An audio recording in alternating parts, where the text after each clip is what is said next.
بسم الله الرحمن الرحيم. الحمد لله رب العالمين، والصلاة والسلام على نبينا وشفيعنا وقرة أعيننا ونور قلوبنا محمد عبده ورسوله وهو حبيبه وصفيه وخليله. أشهد أن لا إله إلا الله وحده لا شريك له، وأشهد أن محمدا عبده ورسوله وهو حبيبه وصفيه وخليله. وبعد، السلام عليكم ورحمة الله تعالى وبركاته.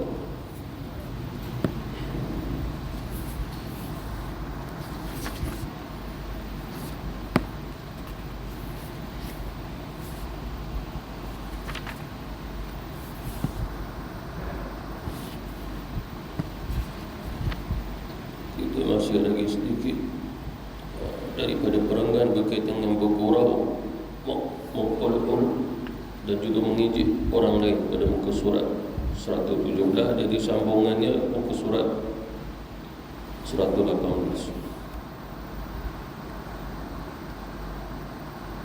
Yang terakhir itu, maka jagalah lidahmu baik-baik, kerana ia adalah alat yang paling berkesan untuk membinasakan engkau baik di dunia maupun di akhirat. Walaupun begitu, salah satu kemuliaannya manusia adalah pada lidahnya, tetapi dengan lidah juga dia menjadi hina. Walaupun begitu juga, dengan lidah manusia itu menjadi istimewa di sisi Allah Subhanahu wa ta'ala. Seperti mana kalamnya Melayu kerana lidah badan binasa, kan tetapi kebinasaan pada badan itu tidak berlaku dengan izin Allah Subhanahu wa ta'ala. Ada juga kalamnya manusia itu menjadi undang-undang dunia, jadi undang-undang dunia. Seperti mana kita nak hantar bantuan ke Palestin, datang beberapa negara kata tak boleh disekat dengan lidah. Kemudian pula ada orang yang menyokong dengan lidah, tapi mereka itu akan semakin dihina oleh Allah Subhanahu wa ta'ala. Sedangkan mereka mewujudkan PBB, NATO, agar bergerak di sifat kemanusiaan sesama manusia sampai babi dihalang. Apa maksudnya di situ? Itulah menunjukkan kejahilan dan juga ketakburan mereka, kesombongan mereka. Dan salah satu lagi, mereka ini terselah. Allah Subhanahu wa ta'ala nak bagi tahu kepada kita, manusia yang telah terselah, kedudukan mereka lebih hina daripada haiwan-haiwan. Itulah mereka. Sebab Allah Subhanahu wa ta'ala menyebut dalam Quran, balhum adall, bahkan mereka ni lebih sesat daripada haiwan-haiwan. Dan Allah Subhanahu wa ta'ala menzahirkan kita, itulah orang mereka itu dizahirkan oleh Allah Subhanahu wa ta'ala. Lalu kita mengenal mereka dengan kalam lidah mereka juga. Tetapi dalam hal ini, kalam itu membinasakan diri mereka sendiri di sisi Allah. Di sisi kita, dia tidak akan berlaku apa mereka dengan izin Allah. Senjata kita adalah doa. Doa sidunul mu'min. Doa itu adalah senjata dan perisai bagi orang yang beriman. Selagi mana kita juga tidak menjadi seperti mananya kejahilan mereka. Lalu Allah Subhanahu wa ta'ala memuliakan kita. Baru lidah, kerana lidah kita dengan fikir Allah, lidah kita ini dengan adanya Allah, lidah kita adanya minallah, ma'allah, lillah, ilallah, adallah. Lidah kita ada tersebut. Dan lidah kita juga ada tawjih. Kita menghadap diri kita ni dengan lidah kita dulu. Wajjahtu wajhiya lilladhi fatara as-samawati wal ardh hanifan wa ma ana minal musyrikin. Wajjahtu itu fi'ilnya fi'il madhi. Aku telah menghadapkan diriku. Itu wajjahtu. Itu namanya tawjih. Menghadap dirinya melalui Allah Subhanahu wa ta'ala minallah. Kita semua daripada Allah Subhanahu wa ta'ala, makhluk yang dicipta oleh Allah. Billah melalui inayah ta'yid daripada pertolongan Allah Subhanahu wa taala dan kekuatan daripada Allah. Illallah menuju kepada Allah Subhanahu wa taala pada istiqamah wal ma'rifah ma'allah bersama Allah Subhanahu wa taala, iradahnya, qudrahnya, lillah hanya untuk Allah Subhanahu wa taala. Untuk Allah Subhanahu wa taala yang dikaitkan adalah kedudukan kita di sisi Allah Subhanahu wa taala. Jadi selesai. Seterusnya yang keempat, menjaga perut. Kata Imam Al-Ghazali rahmatullahi alaihi radhiyallahu anhu, maka hendaklah kau memelihara perutmu daripada memakan makanan yang haram atau yang syubhat dan berusaha untuk mencari makanan yang halal. Imam Ghazali maksudkan perut di sini adalah berkaitan makan dan minum.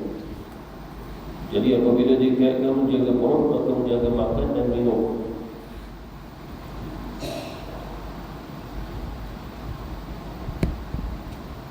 Dalam beberapa hadis Rasulullah SAW, Nabi pernah menyebut bahawasanya puncanya penyakit manusia bermula daripada perutnya. Puncanya penyakit manusia bermula daripada perutnya. Bahkan kehidupan manusia itu bergerak melalui perut juga. Bahkan melalui perut juga berlakunya pembesaran pada tubuh manusia. Perut juga, dan banyak lagi cabang-cabang keistimewaan perut yang diberi oleh Allah Subhanahu wa taala sebenarnya. Dalam satu riwayat disebutkan bahawasanya Allah Subhanahu wa taala sewaktu menciptakan Adam, diambilnya tanah beberapa tempat di atas bumi ini. Pada bahagian perut Allah Subhanahu wa taala mengambil daripada tanah Babylon, Iraq saudara. Bukan Iraq yang sekarang ni, Iraq lama dulu. Babylon yang dikaitkan dengan kisah Harut wal Marut. Diletaknya Allah Subhanahu wa taala tanah itu, dicantumkan suatu membentuk Adam di bahagian perutnya. Hanya diketahui oleh Allah. Yang paling mulia sekali adalah hatinya manusia, kerana adanya daripada hati itu sedikit daripada bahagian tanah syurga Firdaus. Dahi kita pula diambil daripada tanah yang mana bakal dicipta, bakal diletaknya, dibinanya Kaabah di situ. Yang kita maksudkan adalah pada Nabi Adam alaihi salatu wassalam. Maknanya bahagian dahi Adam alaihi wassalam diambil pada tanahnya Kaabah. Dan beberapa lagi bahagian. Bahkan juga kita ulama kita, Allah Subhanahu wa taala membentuk di perut Nabi Adam. Setelah Allah Subhanahu wa taala membentuknya, maka Allah biarkan. Seperti mana juga bahagian tubuhnya yang lain, pada anggota-anggota yang lain. Bila Allah Subhanahu wa taala memasukkan roh ke dalam Adam alaihi wassalam, maka muncullah beberapa rasa, dan rasa itu mewujudkan keadaan anggota pada Adam alaihi wassalam itu telah hidup. Seperti mana dalam riwayat disebutkan, apabila roh itu sampai ke bahagian mukanya, roh ke hidungnya, maka Nabi Adam AS bersih. Dia bersih. Dan riwayatnya adalah sahih. Secara logiknya, apa yang menyebabkan pertanyaan Nabi Adam AS itu bersih? Kita hari ini bersih alergi, habuk, ada kuman. Nabi Adam alaihi salatu wassalam bersih. Lalu adakah dinisbahnya pada ketika itu Adam alaihi wassalam bersama dengan Hawa, dia juga alergik ke? Wallahu ta'ala a'lam. Hanya saja di kalangan para arif Kadang ada kasyah menjawabnya bahawasanya bersin itu menunjukkan bahawasanya jantungnya Adam telah berfungsi disebabkan apabila kita bersin jantung berhenti. Tetapi ada ahli salam bila dia bersin nak bagi tahu jantung dia sedang berfungsi, berhenti dah sekejap waktu bersin. Satu.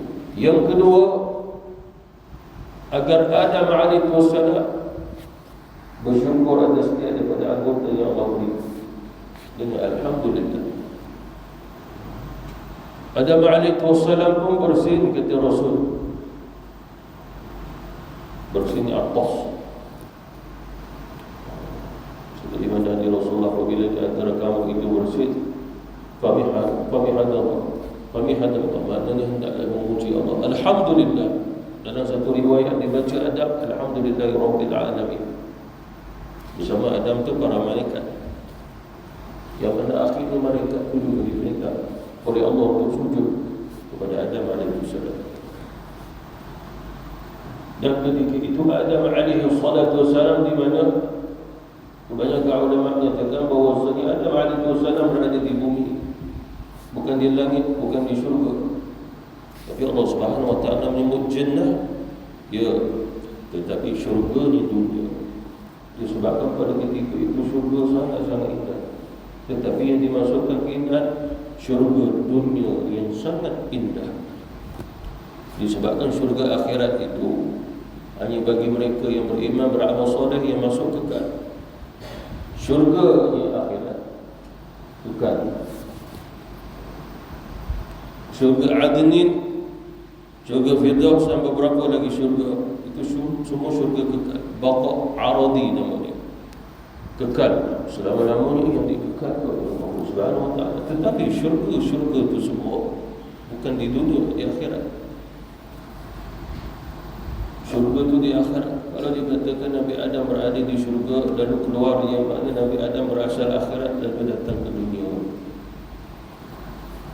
Kalau ulama-ulama menyatakan kembali balik dengan firman Allah, inni ja'ilun fil ardi khalifah. Sesungguhnya inni ja'ilun daripada wazan fa'ilun.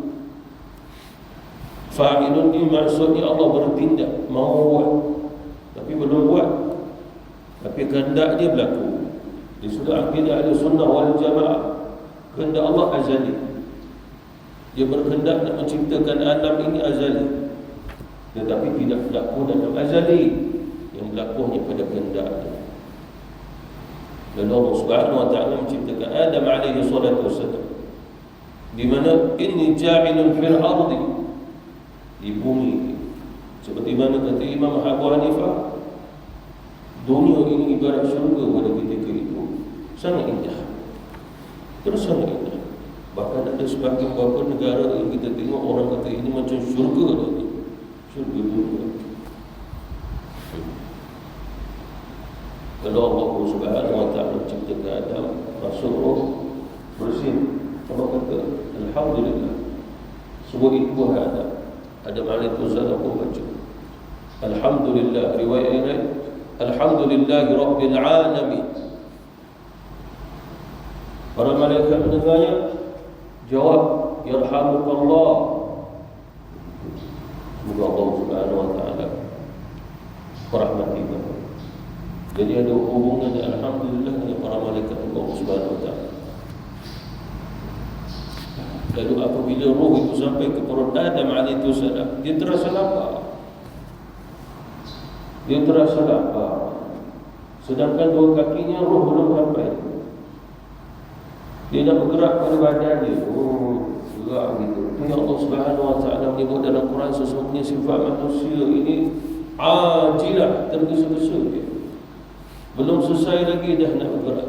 Sebab Adam alaihi salatu wassalam dia melihat sesuatu, ada buah yang dia nak dipetiknya. Allah kata nanti dulu. Dia dah rasa lapar. Maknanya bukan sekadar lapar, fungsi mengetahui secara adat lapar itu wujud.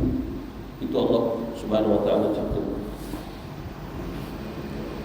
Lalu oleh kerana itulah roh manusia akan mengalami tiga keadaan. Satu lapar, dua kenyang, yang tiga sakit. Sihat, sihat dikaitkan dengan nyawa dulu. Sihat dikaitkan dengan mental dulu. Itu sihat. Tapi kalau sakit perut tak sihat ke? Sakit lah tu, tapi bukan sihat. Tapi kalau tak sakit perut, sihat kan? Belum. Tidak. Disebabkan fungsi perut tak sama dengan fungsi akal. Itu perlu diketahui. Itu bahasa bila manusia tak berakal, dia akan makan macam haiwan makan.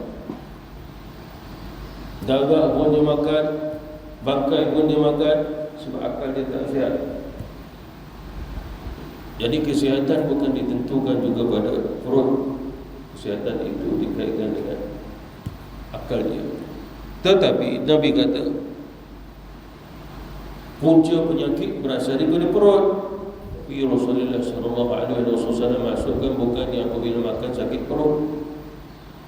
Tapi Nabi nak kata bahawa ada sebahagian makanan yang berlebihan sehingga menghilangkan keseimbangan pada tubuh, sehingga darah kita itu akhirnya jadi darah tinggi, darah rendah.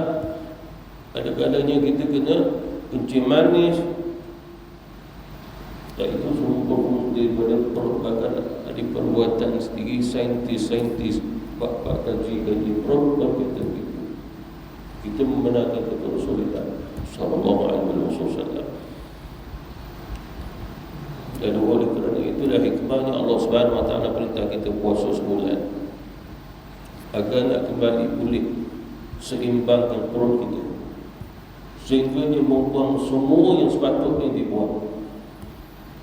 Jangan ditinggalkan lagi, kerana apabila dia tertinggal, maka itu menyebabkan penyakit pada tubuh. Itu juga dalam kajian sains Islam. Jadi Imam Al-Ghazali dah mengkaitkan dalam berkaitan dengan menjaga perut ini tidak lain melainkan menjaganya makan dan minum dia, agar apa yang masuk ke dalam perut halalan thayyiban, seperti mana firman Allah Subhanahu wa taala, ya ayyuhalladzina amanu kulu min thayyibati ma razaqnakum. Kulu min thayyibat, makan daripada yang baik-baik. Yang baik-baik ini ada tiga. Yang pertama secara naluri, manusia tengok ini baik, seperti mana air mutlak, sebab tu kita guna untuk wudu, tentu airnya pun baik. Air telaga boleh juga kita guna pakai untuk wudu, tentu airnya baik. Air daripada buah-buahan, air kelapa, air tebu, itu naluri. Yang kedua, seperti mana yang diminum oleh Rasul, seperti mana Allah sebut dalam Quran, air susu, tempat dia adalah daripada laluan yang najis haiwan dalam perut. Itu disebut oleh Allah Subhanahu wa taala dalam Quran. Mana adanya susu dalam tubuh haiwan itu adalah tempat lalunya, tempat najisnya, bahagian khusus perutnya juga. Tapi susu itu tidak najis, banyak khasiatnya. Rasulullah juga meminumnya. Itu dua makna minuman yang sabit daripada Rasulullah SAW. Thayyiban. Yang ketiga adalah kajian manusia. Allah Subhanahu wa taala beri akal kepada manusia, dan manusia boleh kaji sehingga kita menemuinya. Herba, pokok ini, akar ini, daun ini, buah ini, sayur ini. Tapi ini bukan naluri. Naluri kembali kepada seperti mana juga kita minum daripada air yang boleh guna untuk berwudu. Tiga ini berkaitan dengan air. Berkaitan dengan makanan juga tiga. Kulu min thayyibat, makan daripada yang baik-baik. Tiga. Yang pertama, selagi mana makanan itu tidak memberi mudarat, sama ada jangka pendek atau jangka panjang, dia thayyiban, dan dasarnya mesti halalan. Ya ayyuhan nasu kulu mimma fil ardi halalan. Wahai manusia, makanlah kamu daripada apa yang berada di atas muka bumi halalan. Maksud halal adalah, sebagian ulama menyatakan halal itu adalah thayyiban. Ya ayyuhalladzina amanu kulu min thayyibat. Di sini tiada sebut halalan. Tapi ayat yang lain, ya ayuhan nasu kulu mimma fil ardi halalan tayyiban. Halal kemudian tayyiban. Satu ayat lagi tayyiban. Tidak ada sebuah halalan. Jadi halalan ini adalah taukid penegasan. Maknanya apa? Bukan semua yang baik dia halal. Maknanya ada sesuatu yang boleh dimakan tetapi tidak dihalalkan pada ketika itu kecuali darurat. Sebab kalau sekiranya dia memang baik waktu darurat, Allah haramkan makan. Seperti mana contoh lahmal khinzir, Allah Subhanahu wa taala mengizinkan makan ketika mana darurat. Kalau sekiranya makan babi itu memang bahaya sungguh punya nyawa, darurat pun tak boleh makan. Darurat pun tak boleh makan. Macam arak, darurat pun jangan minum. Seperti mana seseorang yang dahaga, dia ambil minum semakin dahaga. Jadi jangan dia minum. Dia nak buka puasa, air lain tak ada, air yang halal tak ada, yang ada haram. Dan ulama kata jangan minum air itu, dia akan menjadi penyakit pada dia. Seperti mana datang sahabat Rasulullah waktu itu telah diharamkan minum arak. Dulu mereka biasa minum arak. Zaman dulu memberi manfaat selain pada mudarat. Tapi Allah kata mudaratnya lebih pada manfaat. Manfaat bukan pada akal. Manfaatnya adalah memberi kekuatan berkecil. Zaman dulu orang minum arak itu dia daripada gandum, menguatkan tubuh dia. Tapi lepas tu mabuk juga lah. Allah Subhanahu wa taala halalkan dia. Maknanya ada manfaat. Tapi Allah kata mudaratnya besar apabila dia merosakkan mental. Mudarat dia tu. Jadi berkaitan dengan perut tadi, yang pertama adalah yang baik-baik. Yang baik-baik tentu juga halal. Yang halal itu tentu juga yang baik-baik. Yang baik-baik itu pula yang pertama ditentukan akal, naluri, jiwa. Lalu kita pun melihatnya makanan tersebut diakui, diterima oleh akal kita. Walaupun tidak ada dalam Quran menyebutnya, walaupun tidak ada dalam hadis Rasulullah SAW. Bahkan mungkin Nabi tidak pernah memakan. Apa yang kita makan sebenarnya kebanyakan kita tak pernah dimakan Rasul. Rasulullah memang makan, tetapi banyak yang kita makan Rasulullah tak pernah makan. Itu je maksudnya.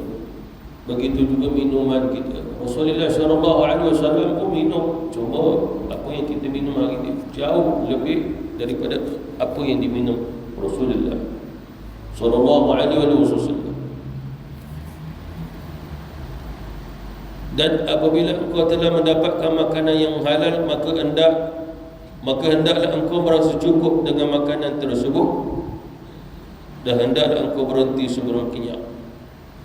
Kerana perut yang kenyang itu mengeraskan hati dan menumpulkan akal dan memberatkan anggota daripada berbuat ibadah dan mencari ilmu. Bahkan dalam beberapa kitab tentang adab-adab mencari ilmu di kalangan para salafus salih, mereka mengatakan salah satu memudahkan jalan untuk mendapatkan ilmu adalah perut jangan adanya kekenyangan. Cuma ulama bila ditanya apakah ta'rifnya kekenyangan pada perut, sebagai ulama menjawab dengan dua. Yang pertama, maksud kenyang adalah sehingga memenuhi bahagian perutnya dengan makanan atau minuman, sehingga di bawah, di hulu makanan lagi, lalu dia tak mau makan. Tak mau dah, kenyang sangat dah. Satu. Yang kedua, kata ulama, maksud kenyang di sini adalah kalau di hulu makanan dia boleh makan, tetapi maksud kekenyangan adalah dia telah mengisi pada bahagian perutnya seperti mana mengikut sunnah Rasulullah SAW. Nabi kata bahagikan perut kamu menjadi 3 bahagian. Satu untuk makanan, satu untuk minuman, satu untuk pernafasan. Lalu maksudnya kenyang di sini adalah pada bahagian makan yang penuh, tetapi tidak memenuhi pada bahagian yang minuman ataupun daripada bahagian pernafasan, tetapi memadai. Disebabkan apa? Sebab pada bahagian perut ini, bila saja telah memenuhi pada bahagian makanannya, seseorang boleh makan lagi, yakni mengisinya pada bahagian airnya itu, sehingga pada bahagian air tidak ada melainkan sekiranya minum menutup pula akan bahagian pernafasan. Itu masalah kita mungkin ada pengalaman apabila kita makan banyak, akhirnya susah nak bernafas, susah nak bergerak. Lalu kata ulama salah satu cara dia adab dalam menuntut ilmu agar jangan sampai kenyang apabila dia makan. Berhenti sebelum kenyang, bukan kalam Rasul, kalam ulama kita.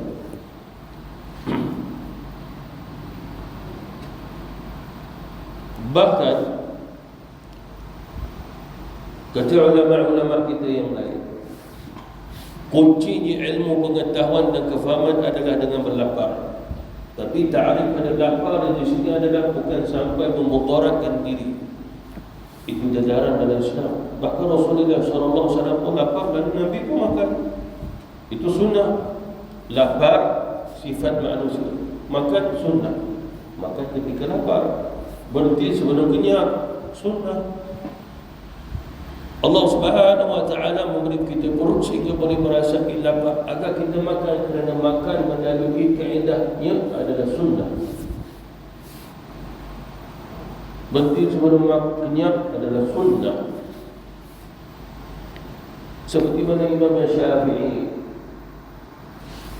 diriwayatkan bahawa selama 16 tahun Imam Syafi'i pergi belajar tak pernah kenyang walaupun sekali. Imam Syafi'i orang yang tinggi, badannya sederhana, kulitnya putih, kemerah-merahan. 16 tahun dia tak pernah kenyang. Dia kata suatu dia menuntut ilmu. Habis 16 tahun baru dia mengajar. Pada waktu dia proses belajar ilmu, tidak pernah. Apa maksud tidak pernah yang kenyang? Bagi kursus waktu menuntut ilmu selama 16 tahun, maknanya tidak pernah rasa ada makanan penuh dalam perutnya, begitu juga minuman. Dia tidak pernah terasa. Sedangkan perkara itu ada ta'rif kenyang, memenuhi makanan dan minuman.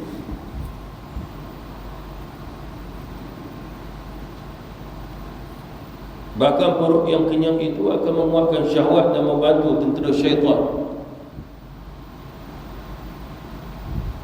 Oleh kerana itulah sejarah kesyirikan, kekufuran manusia disebabkan makan. Pada zaman Nabi Nuh alaihi salatu wassalam,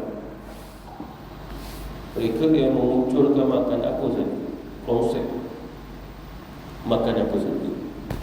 Sehinggalah pada zaman Nabi Nuh alaihi salatu wassalam, bermulanya manusia makan darah, makan babi.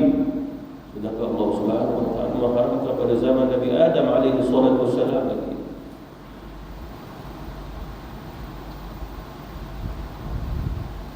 Nabi Nuh alaihi salam bagi tahu bahawasanya dihalalkan buat kamu makan daripada makanan yang disembelih atas nama Allah.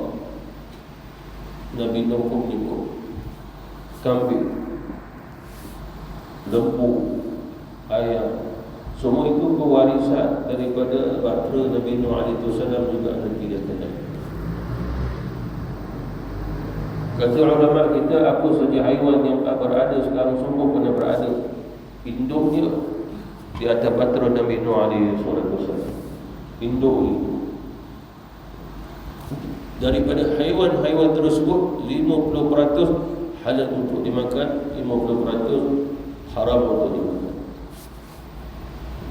Manakala haiwan-haiwan yang berada di lautan dan juga di sungai-sungai tidak terlibat berada di atas bahtera Nabi Nuh. Yang ada haiwan-haiwan yang berkepak, bersayap, berkaki, yang melata, yang bergerak dengan kaki. Tetapi di atas bahtera Nabi Nuh alaihissalam tidak ada ni ular, tidak ada buaya, tidak ada haiwan-haiwan pemangsa. Bahkan sebagai ulama menyatakan bahawasanya hampir-hampir saja haiwan yang berada di atas bahtera Nabi Nuh adalah halal dimakan dengan cara sembelihan. Itu di antara disebut oleh ulama kita. Lalu pada zaman Nabi Nuh alaihi salatu wassalam, yang menyebabkan mereka itu sukar tak menerima dakwah Nabi Nuh sebab makan, keras hati, susah nak faham agama dan dakwah. Mereka bermula makan darah dengan diketulkan lalu dijadikan sebuah hidangan, sehingga mengeraskan hati mereka, sehingga mereka tidak mahu menerima dakwahnya Nabi Nuh alaihi wasallam.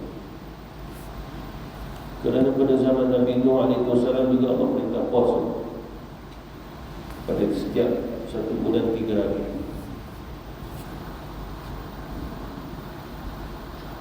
Kenyang dengan yang halal adalah sebab segala kejahatan, maka betapa pula kenyang dengan makanan yang haram pula. Itu kata Imam Al-Ghazali. Di sini kita Imam Al-Ghazali adalah kenyang yang memberi celaan, yang bersifat mazmumah. Bersifat mazmumah maknanya kenyang sekenyang-kenyangnya maksudnya. Bila Allah Subhanahu wa taala bagi kita lapar, Allah Subhanahu wa taala juga bagi kita makan, lalu kita makan dan kenyang, alhamdulillah. Coba kata Imam Ghazali, maksud kenyang di sini adalah kenyang sekenyang-kenyangnya. Kenyang yang disifati dengan sifatnya mazmumah, yang tercela. Kerana apa? Melembahkan untuk ibadah kepada Allah Subhanahu wa taala.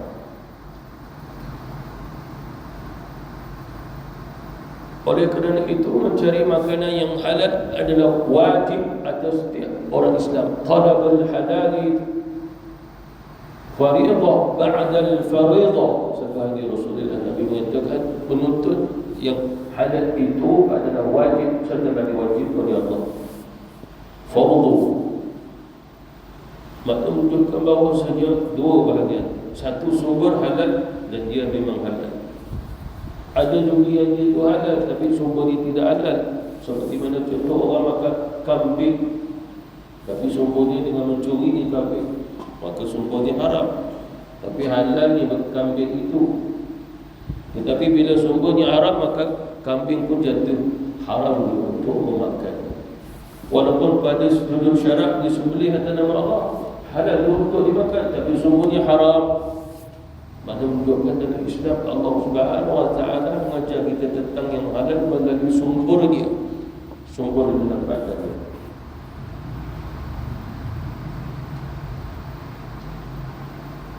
Dan berbuat ibadah atau mencari ilmu dengan memakan makanan yang haram adalah seperti membuat satu bangunan di atas longsoran sampah. Seperti mana contoh kata Abdullah bin Al-Haddad. Abdullah Al-Haddad, dia kata apa? Dia kata kalau sekiranya madu tapi kamu tuang di satu bekas yang bernajis, agak-agak kamu akan makan atau tidak madu tersebut. Madu itu halal, sumbernya halal, carinya halal, makannya halal, tapi kamu tuang di dalam bekas yang bernajis, kamu sendiri makan atau tidak? Ambil makan atau tidak pakai madu tadi? Lalu dan Nuri mengajar kita, seolah-olah madu akan menjadi najis juga kerana bercampur dengan najis. Lalu begitu juga kata Imam Al-Ghazali, kalau sekiranya seseorang ibadah, dia cari ilmu, makanan daripada yang haram, sumbernya, maka membuat bangunan seperti mana dalam di atas longgokan sampah, maka menunjukkan tidak memberi erti dalam dia mencari ilmu, dan begitu juga dalam ibadahnya kepada Allah Subhanahu wa taala. Ini sabit kepada hadis Rasulullah sallallahu alaihi wasallam, sehingga kata ulama kuncinya mustajabnya doa adalah makanan, minuman sumber daripada sumber yang halal. dan bukan daripada syubhat. Dia halal yang jelas, halalan tayyiban, itu jelas. Nabi katakan halalun bayyinun, halalnya jelas, sumbernya bayyinun, jelas. Lalu dimakan ada barakah. Sekiranya tidak jelas, haram, maka tidak ada barakah. Maka sehingga kata Rasulullah, ada seseorang hamba, dia berdoa kepada Allah, Ya Allah, Ya Rabbi, doa. Lalu Rasulullah SAW katakan, bagaimana Allah Subhanahu Wa Taala nak memustajabkan doanya, sedangkan apa yang makan, apa yang dia minum sumbernya haram, sumbernya adalah daripada yang haram. Maka juga kata ulama, Allah Subhanahu Wa Taala masih memustajabkan doa selagi mana sumber makanannya halal dan halal, minumannya juga halal. Lalu diguna pakai kekuatan daripada makan minum untuk doa kepada Allah, mustajab. Tetapi dia meminta kekuatan daripada makanan dan juga minuman yang haram, lalu dia berdoa kepada Allah 1000 tahun sekalipun Allah tak menerima. Allah Subhanahu Wa Taala tidak menerima. Ini daripada Rasulullah SAW, hadis sahih.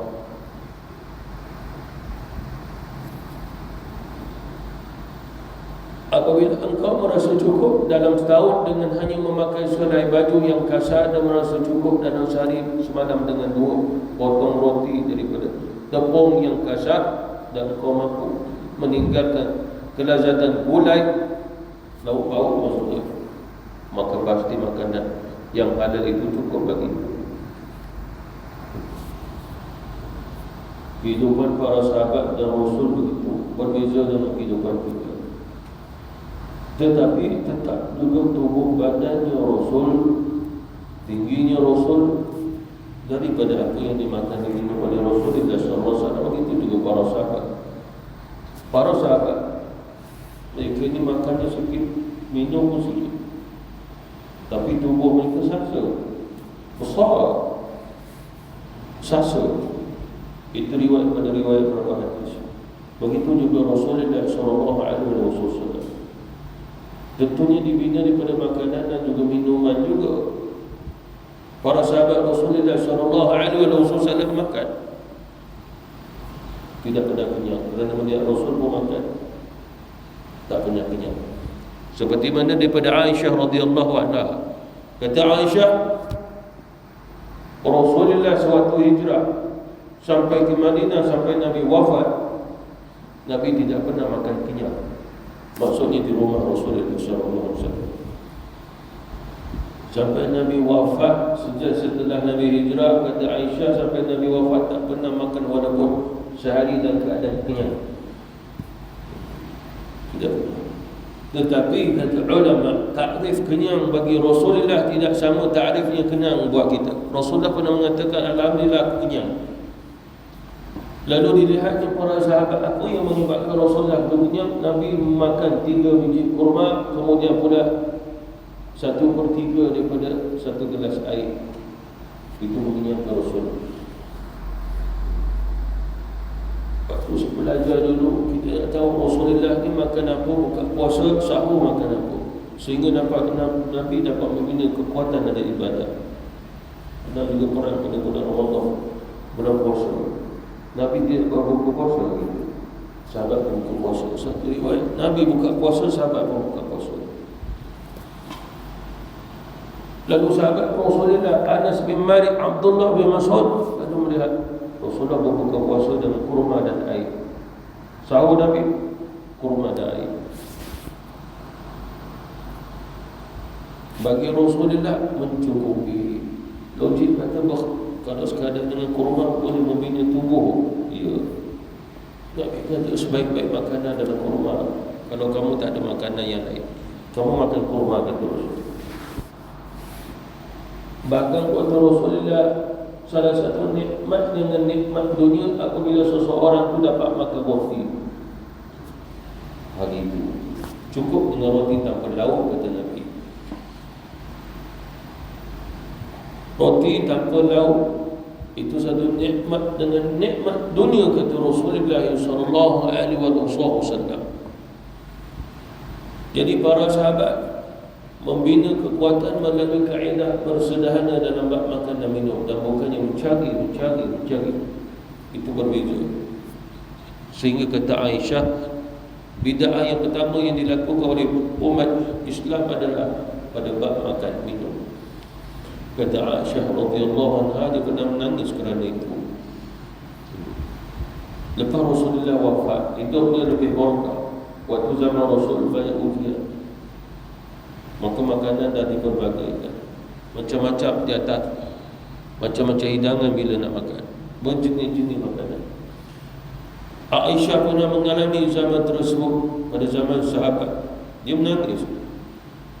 Orang tanya, ya Aisyah, mengapa kau menangis sedangkan ini hidangan rezeki pada Allah? Ya benar, aku mengakui ini rezeki pada Allah Subhanahu wa taala, tapi Nabi tidak pernah makan cara begini seperti mana yang kamu makan. Sesungguhnya inilah bid'ah yang pertama setelah Rasulullah wafat kamu lakukan, mempelbagaikan jenis-jenis makanan. Mengapa agaknya? Sebab Rasulullah pada zaman Rasulullah, dia tidak akan lebih daripada 2 bekal makanan, 1 roti dan kuahnya.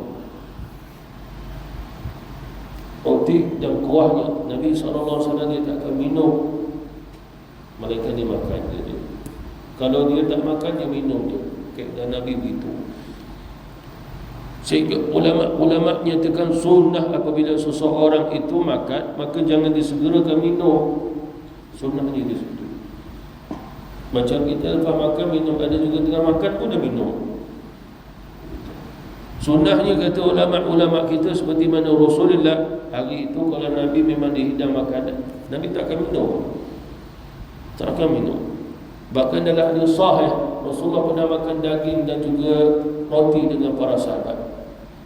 Makan waktu solat dah ada iqamah, Nabi terus bangun pergi solat. Nabi tak minum air. Kerana sunnah dia adalah tidak disegerakan minum air. Banyak ulama menyebut demikian. Tetapi bila Rasulullah nak minum, Nabi tidak akan makan, melainkan kalau sekiranya makanan itu telah direndam dalam minuman seperti mana air nabiz. Nabi rendam dia, Nabi pecahkan kurma, rendam pada waktu malam, dan besok siang Nabi minum. Itu nabiz disebut daripada pecahan kurma direndam, besok minum. Macam pukul tengah malam kita buat, besok subuh minum sejuk-sejuk. Sunnahnya minum sejuk, simpan dalam freezer. Sunnahnya minum sejuk-sejuk. Sebab Rasulullah pada zaman Nabi sepanjang malam ni waktunya sejuk, dan Nabi suka minum waktu sejuk. Bukan badan Nabi sejuk, air itu sejuk, dan itu satu sunnah lagi. Lalu Nabi kata dia akan menyegarkan tubuh dengan kesejukan itu. Sejuk itu menyegarkan. Itu salah satu nikmat yang diberi oleh Allah Subhanahu wa taala. Lalu itulah cara Rasulullah membina kekuatan kerohanian dan ibadahnya kepada Allah. Itu pasal para sahabat Rasulullah sepanjang malam mereka mampu untuk beribadah kerana menjaga makan dan minum mereka. Itu kekuatan diminum melalui makan dan minum yang bersifat sederhana seperti mana Rasulullah SAW, maka itu yang terbaik. Itu uswatun hasanah. Itu uswatun hasanah. Bukan seperti mana orang ini dihidang itu, dihidang ini, lalu makan kambing ni sunnah, lalu dimakan sampai kenyang. Itu bukan sunnah Rasulullah. Kawaid dia bukannya itu. Walaupun kambing pernah dimakan oleh Rasul, tapi Nabi makan dengan bismillah. Sunnahnya bismillah, bukan kambing itu sunnah. Hendaklah kita ketahui di situ.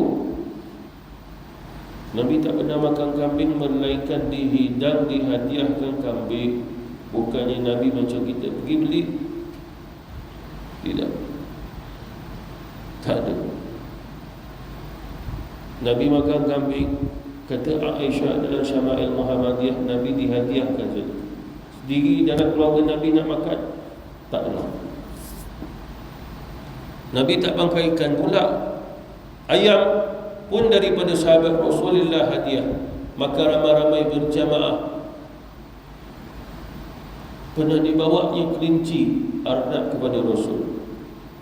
Keluarga Nabi tak biasa makan, Nabi bagi orang lain, pergi ambil makan, pergi masak. Keluarga Rasulullah tak pernah makan. Keluarga Rasulullah makan apa? Bubur gandum. Bubur bercampur dengan daging. Daging kisar. Daging tu dapat mana? Hadiah daripada para sahabat Rasulullah. Nabi makan roti, tapi rotinya sangat-sangat kasar. Gandumnya bukan gandumnya halus. Grade yang rendah. Walaupun grade yang rendah, kita hari ini bila sakit masuk hospital makan roti yang grade rendah tu, yang ada gandum-gandum tu. Tak makan roti grade tinggi-tinggi tu. Rupanya apa pencernaan apabila kita makan roti yang grade tinggi-tinggi tu, yang bersih putih tu, dia buat problem pencernaan tak baik. Tapi bila makan jenis gandum, itu pencernaan bagus. Lebih bagi orang tua tu. Apa maksudnya di sini Rasulullah makan itu? Apa kuah yang Rasulullah SAW makan? Salah satunya adalah daripada jenis cuka yang masak. Tapi bukannya cecair cuka, tetapi Rasulullah dari keluarganya pandai buat. Macam kita ini, macam jam buah. Bukan betul-betul cuka cecair tu. Jam buah, tapi jam tu agak masak. Nabi kata ini sebaik-baik makanan untuk keluarga aku, kata Rasulullah. Roti boleh dicicap, iaitu memadai kata keluarga Muhammad, ya Allah berilah kekuatan dengan keluarga Muhammad dengan makanan ini. Roti dan cicak jam itulah jam masak. Bukan cuka masak. Jadi apa maksudnya di sini? Itulah kekuatan yang dimiliki oleh Rasulullah SAW dan juga ahli keluarga. Nabi diberi roti, diberi hadiah. Nabi ambil sikit makan, ambil barakah. Nabi yang lain Nabi bagi. Nabi diberi yang semangkuk susu. Nabi tak minum. Panggil sahabat yang lain. Mereka dalam keadaan lapar. 70 orang ada sofa, semua dapat minum kenyang. Lepas tu Abi Hurairah minum, baru Rasulullah minum. Apa maksudnya di sini? Maksudnya adalah Rasulullah SAW Nabi makan dan minum atas aturan Allah.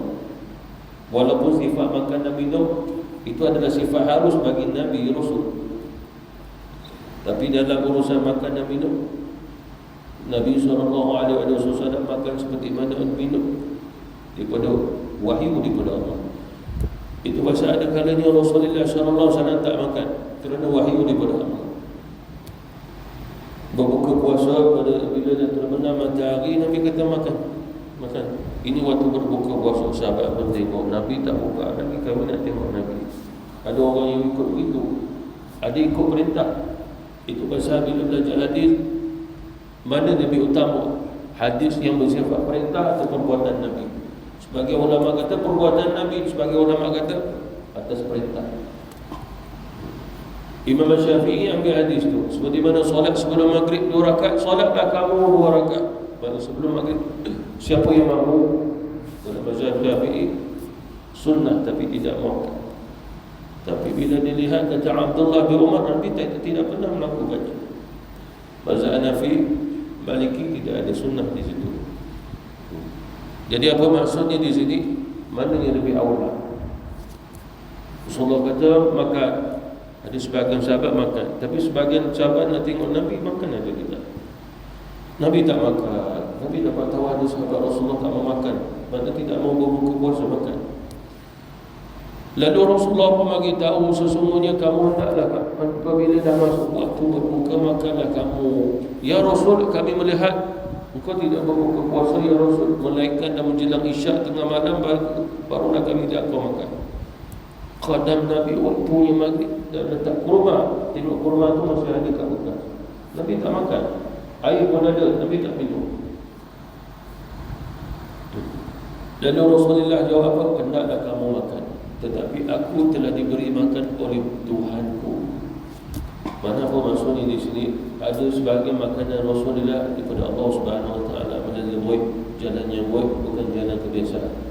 Aku diberi makan oleh Tuhanku. Oleh kerana itu bila Rasulullah nak makan, seolah-olah kata ulama mafhum mukhalafah balik, Allah perintah aku makan untuk umatku. Seperti mana Rasulullah SAW bermusafir dengan sahabat bulan puasa. Sahabat Rasulullah lapar, tapi mereka nak bertahan. Waktu tu dah dapat asar. Ya Rasulullah, ada di antara sahabat-sahabat ni dah tak kuat dah ya Rasulullah. Nabi kata duduk, jangan teruskan perjalanan. Nabi kata ambil air untuk aku. Nabi minum, waktu tu dah dapat asar. Bila Nabi minum, semua sahabat pun yang memang ada kekuatan lagi minum juga hari itu. Semua membatalkan puasa. Apa maksudnya di sini? Rasulullah minum kerana Allah Subhanahu Wa Taala perintah Nabi minum adalah untuk umatnya. Itulah maksudnya. Makanya minum Rasulullah ada kaitan dengan wahyu. Seperti mana apa yang keluar pada lidah Rasulullah pun juga adalah wahyu. Mana duduk bangun Nabi, dia tengok, dia tutup mata, dia dengar, itu semua terus wahyu. Itu Rasulullah SAW yang tak sambung oleh. Lalu oleh kerana itulah Rasulullah apabila menyebut tentang makanan, Nabi menjadi seperti mana doktor bab makan minum. Makanlah oleh kamu sekian, berminyaklah oleh kamu sekian, dan makan minyaknya. Seperti mana kata Rasulullah, berminyaklah kamu dengan zaitun, makanlah akan zaitun, kerana dia daripada tumbuh, daripada pohon yang barakah. Lalu mulalah sahabat Rasulullah mengetahui bahawasanya ada barakah. Nabi tak kata khasiat, Nabi kata barakah. Lalu mereka makan roti dan dicicah dengan zaitun, minyak zaitun. Sebelum itu mereka tak pernah mengamalkannya. Tapi makan di situ Nabi tak kata makanlah akan zaitun kerana dia banyaknya khasiat. Nabi sebut barakah. Makan ketika makanan itu sejuk, ada barakah. Makan makanan itu ketika mana dia panas, adanya lazizah, sedap makan waktu yang panas. Tapi Nabi kata barakah tak ada dalam itu. Barakah bila dia telah sejuk. Lalu ulama Al-Kasyaf menjawab, mengapa Rasulullah suka kalau sekiranya sebagian makanan itu makanlah ketika mana dia telah sejuk? Kerana apa? Sebahagian daripadanya telah dipanaskan, berasal daripada api, daripada neraka. Api kan daripada neraka. Bahkan begitu juga Rasulullah Nabi suka minum ketika air yang mulanya panas dibiarkan sampai dia sejuk. Macam kita minum lah dengan panas ni, wallahu a'lam atas kita. Tapi Rasulullah disebutkan Nabi tak minum gitu, dia tunggu sejuk. Seorang sahabat Rasul,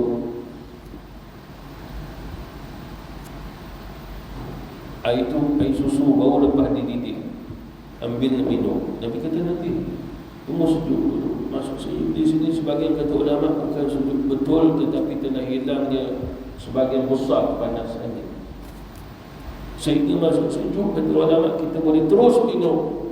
Kalau sekiranya tidak ditarikkan sejuk, mana panas, orang tak boleh lah terus minum begitu. Itu maksudnya Rasulullah kata jangan. Lepas tu pula ada seorang sahabat faham, air susu yang baru dididihkan tadi panas. Lalu mereka pun tiup. Lalu Rasulullah SAW bersabda, janganlah kamu meniup di dalam minuman kamu. Lalu kata ulama yang dimaksudkan Rasulullah adalah meniup daripada air yang mana dibuat sesuatu di dalamnya, seperti mana air susu. Tetapi kalau sebenarnya kita meniupnya air daripada air mutlak, tidak mengapa. Air kosong tu, air putih, itu boleh ditiup seperti mana ulama-ulama bila dia ruqyah, dia tiup juga.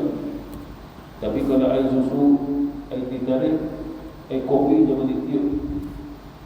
Wallahu ta'ala alam, mungkin kita tak tahu maksudnya. Tapi ada orang yang mengkaji, bila kita tiup, ada jenis kuman di lidah kita, dia berada di situ, dia keluar melalui tiupan, sangat halus. Dan virus itu pula dia hidup ketika mana keadaan yang sangat panas. Air itu agak panas, tiup, maka dia hidup pada waktu air yang panas. Ada jenis kuman, dia tak boleh hidup waktu yang panas, dia kena hidup pada tempat yang sejuk. Dalam mulut kita panas tidak, sejuk tidak, sedar. Dia duduk tinggal tapi tidak. menyebabkan satu mudarat pada mulut kita. Macam-macam jawapan di antara orang yang kaji, tetapi Rasulullah kata janganlah kamu tiup walaupun air itu sedang panas, jangan ditiup ni, kata Rasulullah, biarkan dia sejuk. Itu sunnah. Bahkan dikaji lagi orang, bila kita minum daripada minuman yang panas, maka dia suka melambatkan pencernaan di dalam perut. Kita makan, lepas tu ambil air yang panas, minum, masuk dalam perut, bercampur dengan makanan yang kita makan, tapi dia panas, maka menyukarkan, bukan memudahkan pencernaan perut. Tapi bila kita minum air yang dah hilang panas, maka memudahkan pencernaan. Kerana apa? Kerana perut lebih mudah mencerna dengan air yang tidak panas berbanding pada air yang panas. Macam kita pula, kalau air itu panas mungkin lebih mudah, ya, tapi dalam hal air perut ini dia tidak begitu.